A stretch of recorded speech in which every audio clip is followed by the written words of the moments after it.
Thank you, Dr. Hardik. I think the first and the third talk actually are interlinked. I don't know why I got sandwiched between the first and the third talk.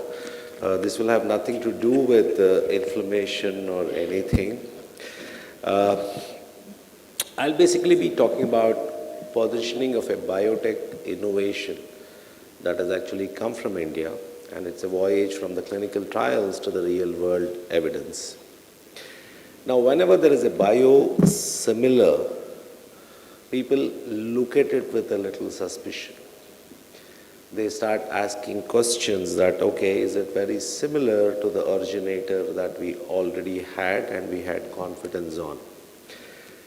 In fact, it's very difficult to make a biosimilar because it's not like any other process, because especially if you're doing insulin, it's extremely difficult to make a biosimilar insulin. Okay, I can just give a very, very odd example that if you have Priyanka Chopra, who is an actress, and then if you want to make another Priyanka Chopra, it becomes that much more difficult. I mean, you don't get an exactly same Priyanka Chopra, but you get a similar Priyanka Chopra. So the processes that are involved in making a biosimilar are very, very stringent. Now, what do we look for in a biosimilar insulin, and what is it that the authorities who approve it look for? They are very strict and rigid about it. Now, I've just taken the example of three big names: the EMA, which takes care of the European sanctions, the FDA, which takes care of the US, and PMDA is from Japan. They have slightly different set of rules. Till now, the DCGI did not have the rules, but now even the Drug Controller Government of India has now set rules for biosimilars. Now, you need PK/PD studies, and with EMA, you need a phase 3 study in type 1 to run for 6 months. FDA also needs PK/PD. Now, that's common. They need a phase 3 study in type 1 for 12 months, but they look at the primary efficacy parameters at 6 months. Now, very similar in the PMDA for Japan.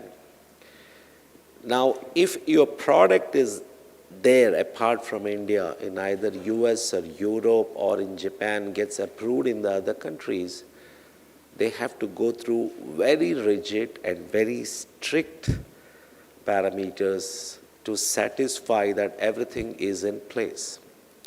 To you and me as clinicians, a very simple definition of pharmacokinetics tells us about the absorption, distribution, metabolism, and excretion, and pharmacodynamics tells us the relationship between the drug concentration at the site of action and the resulting effect.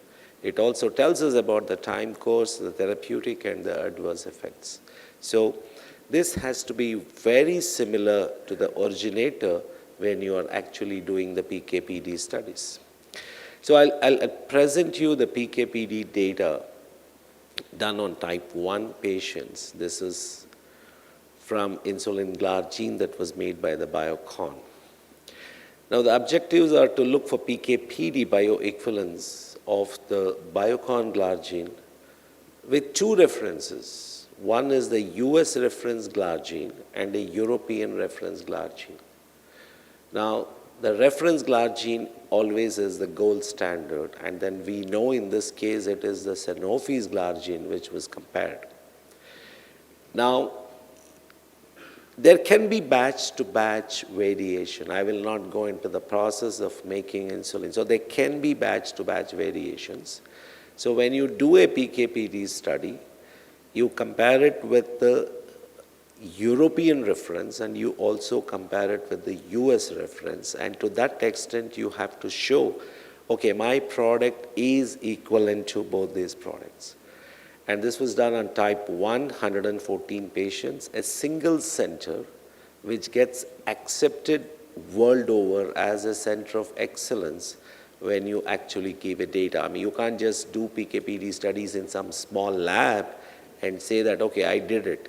Now, it has to be done in an approved center, which is approved by the FDA, PMDA, and the EMA. Now, this is the crossover design. I will not go into the details, but I'll just show you the curves.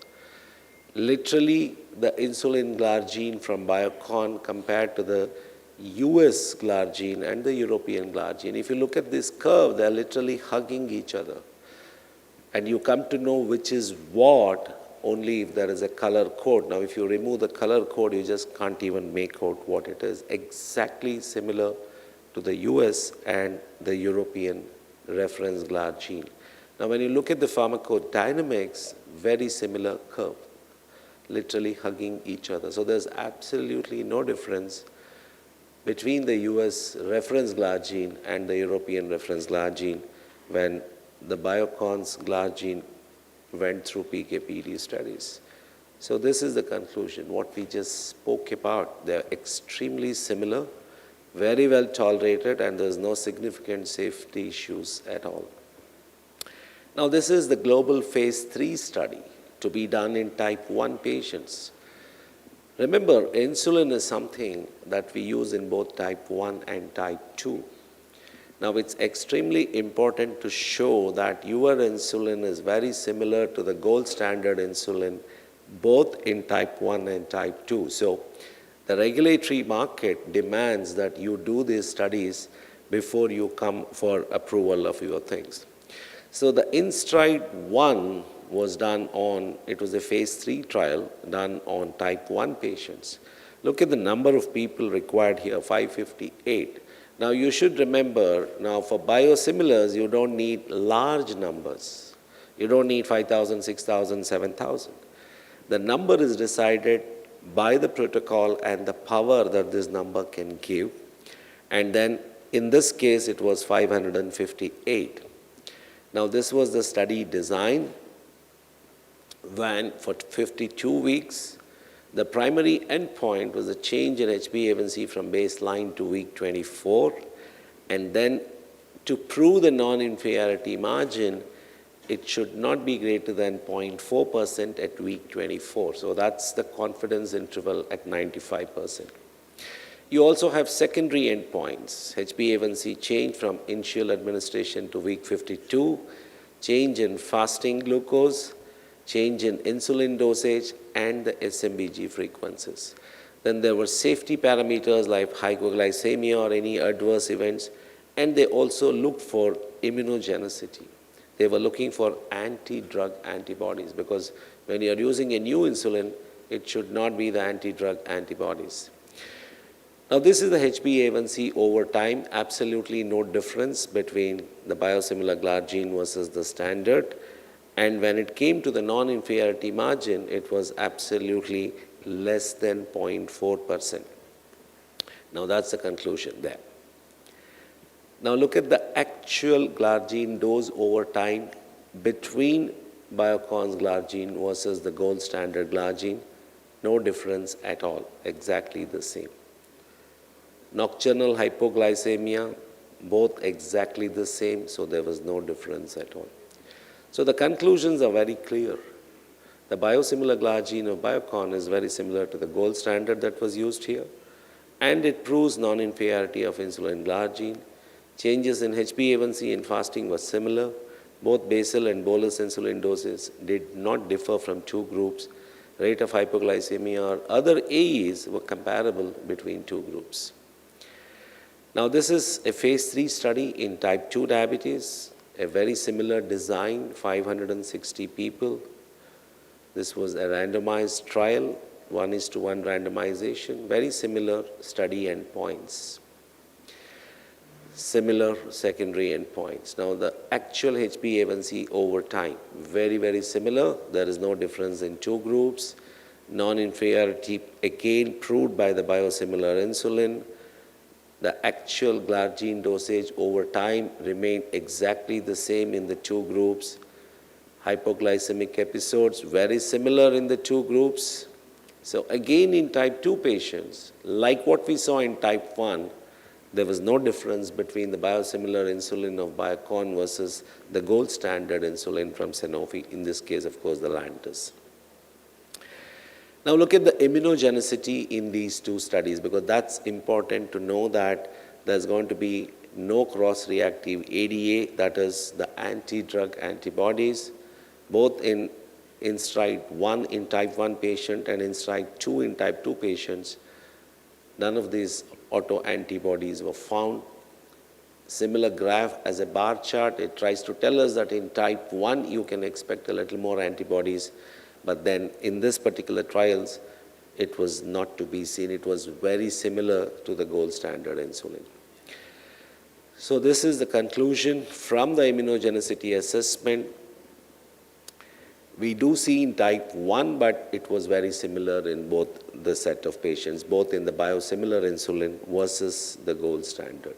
So what are the key messages of these global clinical trials? The PK/PD properties of Biocon's insulin glargine and the reference insulin glargine from both US and EU were determined as equivalent. In stride 1, both insulins did extremely well. In stride 2, again, insulin was very effective and had similar metabolic and safety profiles.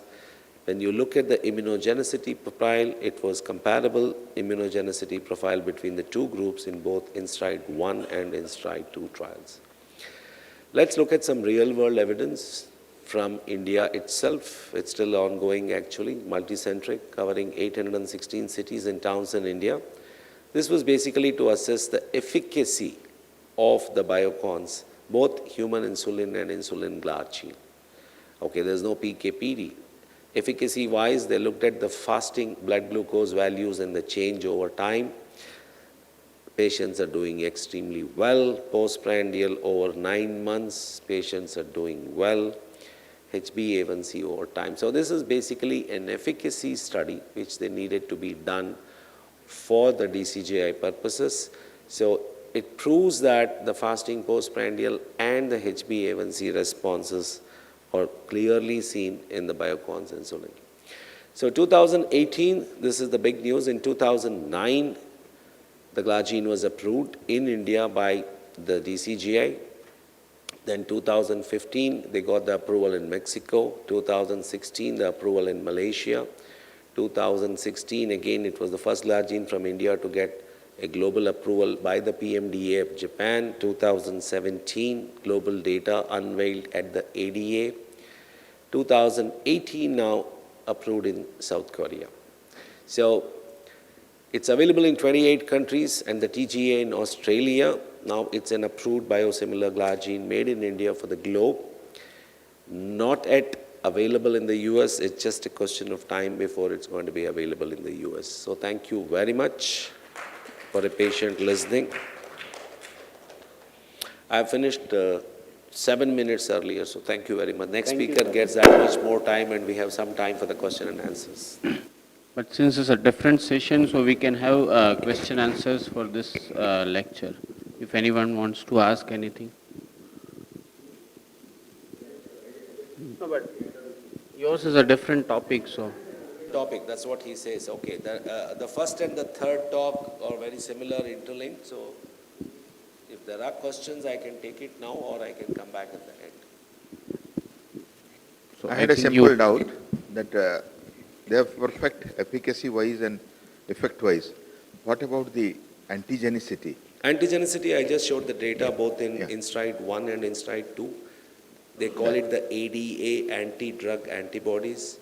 It was very similar to the reference product. In this case, the gold standard was the Lantus that was used, both in type 1 and type 2. So there was no immunogenicity problems with the biosimilar, because if there is any problem, it's not going to be accepted in either EU or in Japan. So the very fact that one of your product gets approved in either EU or in Japan or US, that very clearly says that it has gone through very stringent safety parameters. So there is no problem of immunogenicity. We have Indian data towards that. Sorry? Indian data. Indian data? Yeah, towards the antigenicity in our country. Indian data towards antigenicity is, you have the data? Because the DCJ submission required the data. Okay. It initially didn't require, but they did anyway the immunogenicity study. Okay, it is so there. I had some real-world data on Part of the study, sir. which I had given it to them, but there is not a published data. So So I said don't use it, but if it has been presented to DCGI, I'm sure we can ask for it. It must have been presented to DCGI for approval. Thank you, sir. Well, glargine is not approved anywhere for pregnancy. I mean, your FDA does not approve glargine to be used in pregnancy, but the Endocrine Society in US have approved the use of glargine. If you are using glargine in pregnancy, it's off the record, it's off the label indication. So ideally, you have to take the consent of a patient that you are using a medication which has not been approved. Okay, now this is something very tricky. 90% of us actually use Lantus in pregnancy and nothing has happened. ACE have said, okay, you go ahead and use that. Only Levemir has been approved as a long-acting NPH, and Levemir has been approved by FDA. Glargine is not approved. And now you cannot do any clinical trials in pregnant patient anyway. So I don't think anybody can get data of what exactly happens if you use it in a pregnant lady, because you're not allowed to do a trial. Thank you. Do we have any other questions from the audience? No, I think you made it clear. Thank you, sir.